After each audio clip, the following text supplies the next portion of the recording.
ارے کفالت نہیں کر سکتے تو کم از کم ان کے سر پہ ہاتھ رکھو.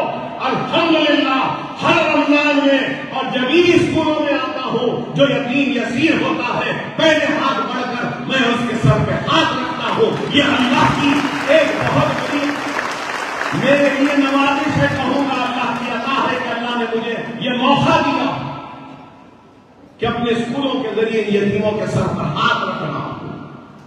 رسول اللہ صلی اللہ علیہ وسلم ارشاد فرماتے ہیں کہ یتیم کے سر پر ہاتھ رکھو گے تو اس کے سر پہ جتنے بال ہیں اتنا ہاتھ رکھنے والے کے گناہ معاف ہو جائیں.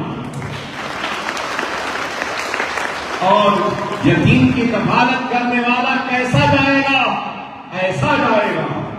رسول اللہ صلی اللہ علیہ وسلم نے حدیث میں ارشاد فرمایا ارے میں نہیں رہوں گا لیکن یہ ادارے قائم و دائم رہیں گے. میں نہیں رہوں گا لیکن یتیموں کی کفالت جاری رہے گی. میں نہیں رہوں گا مفت تعلیم کا انتظام جاری رہے گا. میں نہیں رہوں گا خواتین کی تربیت کا پروگرام چلتا رہے گا. میں نہیں رہوں گا نیٹ ایبسیٹ کی فری کوچنگ کا سلسلہ جاری رہے گا. اگر کوئی سمجھتا ہے کہ یہ عمارتوں کو گرا کر میرے عزم کو میرے حوصلوں کو توڑ دیں گے تو احمقو عمارتیں رہے نہ رہے میرے سر پر چھت رہے نہ رہے جھاڑ کے نیچے بٹھا کر پڑھا لوں گا میں اپنے بچوں کو, لیکن تمہارے سامنے چھپنے والا نہیں. تم ڈراتے ہو دھمکاتے ہو مجھے اپنے اقتدار اور اپنی قلم کی جنبش سے کہ تمہاری عمارت کو گرا دیں گے, تمہارے اسکول کو ختم کر دیں گے. ارے بہت آئے ختم کرنے والے. ختم کرنے کی اگر تم میں طاقت ہے تو اس کو ختم ہونے سے بچانے کی مجھ میں طاقت ہے.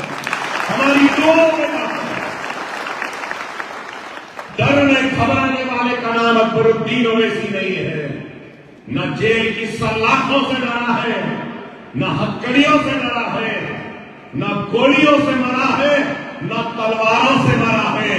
ارے آج اگر کوئی بیٹھ کر سوچتا ہے کہ ہم ڈرا دیں گے گرا دیں گے, گرانے والے گرا دو کوئی بات نہیں, تمہیں گرا کے میں 10 بناؤں گا. یہ میرا ارادہ.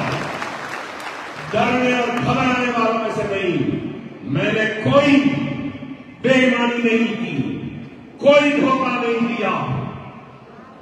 ایمانداری کے ساتھ اخلاص کے ساتھ کام کیا ہے اور کام کر رہا ہوں.